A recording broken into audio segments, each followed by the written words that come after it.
एक गंभीर प्रश्न मैं आज आप सभी से पूछने आया हूं। महावीरी अखाड़ा या महावीरी झंडे का मेला क्यों मनाया जाता है? ऑर्केस्ट्रा बुला करके लड़कियों को नचवाने के लिए? अगर नहीं तो फिर क्यों? इस वीडियो को पूरा देखिएगा अंत तक और मैं आशा करता हूं कि आपको जवाब तो जरूर ही मिल जाएगा। नमस्कार, मैं हूं दिव्यांश रंजन द्विवेदी और आप देख रहे हैं द पॉइंट मीडिया। खबर पक्की है। आज चर्चा महावीरी अखाड़े के मेले की। यह चर्चा इसलिए भी आवश्यक है क्योंकि आज जो इसका स्वरूप है और आज जो इसका उद्देश्य है वह इसका वास्तविक उद्देश्य नहीं था।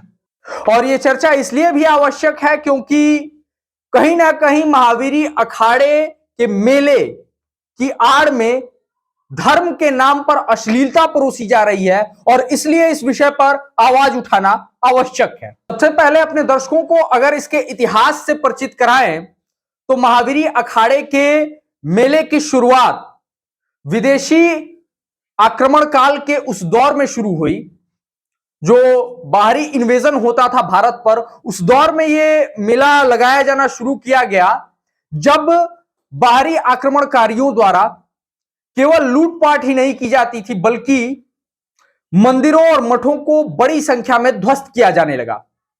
नालंदा विश्वविद्यालय जो कि बिहार का ही नहीं बल्कि विश्व का सबसे बड़ा पुस्तकालय था जिसके पास, वह जला दिया गया। ऐसे दौर में मंदिरों की रक्षा के लिए, धर्म की रक्षा के लिए जब राजाओं से सहायता नहीं मिल पाती थी या राजघरानों को कमजोर करने के लिए, दो मोर्चों पर बांटने के लिए उनकी सेनाओं को अक्सर ऐसा होता था कि आक्रमणकारी किसी प्रमुख मठ और मंदिर पर आक्रमण कर देते थे। जब राजा वहां पर अपनी सेना लेकर के जाते थे तो राज्य में विदेशी आक्रमणकारी घुस जाते थे और इस स्थिति से राज्य को या देश को बचाने के लिए मंदिरों और मठों में महावीरी अखाड़े की शुरुआत की गई। चूंकि सभी जाति और वर्ग के युवाओं को जोड़ना था अपने साथ धर्म की रक्षा के लिए, इसलिए इसके आराध्य हनुमान जी के नाम पर रखा गया। आराध्य हनुमान जी बनाए गए जो कि शक्ति का भी प्रतीक है। अखाड़ों में प्रतिदिन वर्ष भर उन युवाओं को, उन योद्धाओं को, उन पहलवानों को अभ्यास कराया जाता था और फिर यह शक्ति प्रदर्शन का या फिर कि अपने आप की शक्ति की जांच की एक घड़ी हुआ करती थी जिसे मेला नाम दिया जाता था। यह महावीरी अखाड़े का मेला मनोरंजन का उद्देश्य नहीं था। इसका उद्देश्य हथियारों की खरीद फरोख्त और सूचनाओं के आदान प्रदान के लिए था। लेकिन इसमें ऑर्केस्ट्रा का प्रवेश कैसे हुआ, यह बड़ा गंभीर प्रश्न है। क्योंकि जिसकी शुरुआत धर्म की रक्षा के लिए की गई हो, देश की रक्षा के लिए की गई हो और नागरिकों की रक्षा के लिए जिसकी शुरुआत की गई हो, ऐसे सम्मानित आयोजन का नाम अब एक अश्लील परिप्रेक्ष्य में लिया जाता है, यह वाकई चिंतनीय है। जानकारों की माने तो विदेशी आक्रमणकारियों और मुगल काल के बाद शुरू हुए ब्रिटिश हुकूमत में इस मेले में सांस्कृतिक आयोजन भी कराए जाने लगे। उस समय तक ये इन अखाड़ों के सदस्य जो कि आमतौर पर पहलवान हुआ करते थे, उन पहलवानों ने सशस्त्र स्वतंत्रता सेनानियों का साथ देना शुरू कर दिया था और इसीलिए ब्रिटिश शासन इन मेलों पर ज्यादा निगरानी रखता था क्योंकि उनके भी गुप्तचर थे। और फिर इन मेलों की सुरक्षा सघन कर दी गई और क्रांतिकारी पकड़े जाने लगे। तब समाज के अगुवाओं ने और मेले के आयोजकों ने यह पता लगाया कि ब्रिटिश हुकूमत की कमजोरी क्या है और फिर जवाब आया सुरा और सुंदरी, यानी कि शराब और लड़की। और फिर यहां पर इस मेले में प्रवेश हुआ वेश्याओं का। वेश्या वर्ग जो कि अपने नृत्य के द्वारा ब्रिटिश हुकूमत के अधिकारियों का ध्यान भटकाता था और क्रांतिकारी आसानी से सूचनाओं का आदान प्रदान और हथियारों की खरीद फरोख्त इस मेले के जरिए कर लेते थे। फिर देश आजाद हुआ।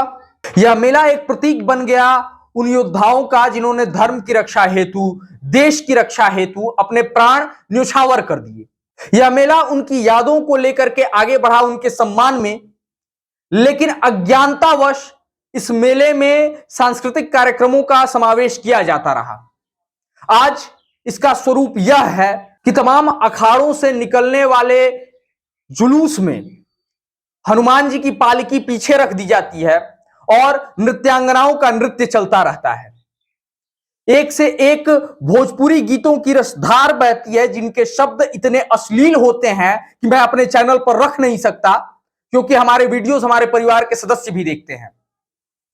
नृत्यांगनाएं एक से एक अश्लील भंगिमाएं प्रस्तुत करती हैं और उन भंगिमाओं पर 16 वर्ष से लेकर के 70 वर्ष तक के पहलवान जी लोग उछलते हुए नजर आते हैं। वास्तविकता में ये लाठियां और गंडे लेकर के चलने वाले लोग एक भी इन अखाड़ों के सदस्य नहीं होते, जो वर्ष भर ब्रह्मचर्य का पालन करके धर्म की रक्षा हेतु युद्धाभ्यास करके स्वयं को तैयार कर सके। ये लोग महज 10-12 दिन पहले इन अखाड़ों की शुरुआत होती है और झंडा लेकर के चलते हैं और आगे बजते हुए अश्लील गीतों को सच कहें तो इन्हीं आयोजनों के माध्यम से प्रमोट कर दिया जाता है। पीछे हनुमान जी पालकी से टुकुर टुकुर देखते रह जाते हैं और इस अश्लीलता को रोकने के लिए समाज का कोई अगुआ आगे नहीं आता। कोई ये नहीं कहता कि महावीर अखाड़े के मेले में अश्लील गीत बंद होने चाहिए। हनुमान जी बाल ब्रह्मचारी थे, हनुमान जी राम के सेवक थे। ऐसे आयोजन जो असांस्कृतिक हैं, जिनका पूरे भारत में सांस्कृतिक आधार पर विरोध हो रहा है, उन गीतों को यहां पर बजाना बंद कीजिए। कोई नहीं आगे आता। पिछले वर्ष मैंने तमाम महावीर अखाड़े के मेलों में जा करके देखा। हर जगह कमोबेश स्थिति यही थी कि हनुमान जी की पालकी अकेली पड़ी हुई थी और तमाम लोगों की भीड़ ऑर्केस्ट्रा की ट्रालियों के पीछे लगी हुई थी।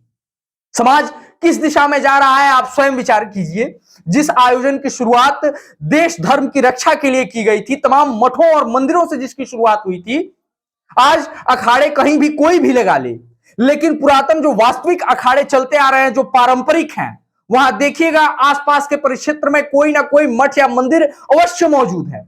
ये मठों की परंपरा रही है, ये सन्यासियों की परंपरा रही है, ये ब्रह्मचारियों की परंपरा रही है। और इस परंपरा में ऐसी अश्लीलता का प्रवेश, क्या ये धर्म को, सनातन धर्म को विनाश की ओर मोड़ने का कार्य नहीं है?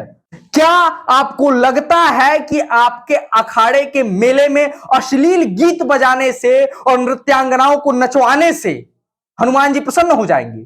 यदि नहीं, तो आइए समय है समाज में एक और बदलाव किया जाए और महावीर अखाड़ा, जो कि सम्मान का प्रतीक है उन लोगों के लिए जिन्होंने हमारी रक्षा के लिए, देश और धर्म की रक्षा के लिए अपने प्राण न्यौछावर कर दिए, अगर हनुमान जी की आराधना का आयोजन है तो इस आयोजन से अश्लीलता को हटा दिया जाए।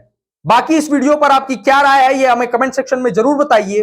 और अगर आपको भी लगता है कि महावीर अखाड़ों से अश्लील गीतों का प्रसारण होना बंद होना चाहिए, तो इस वीडियो को शेयर जरूर करें। फिर मिलते हैं किसी और वीडियो में, तब तक के लिए नमस्कार।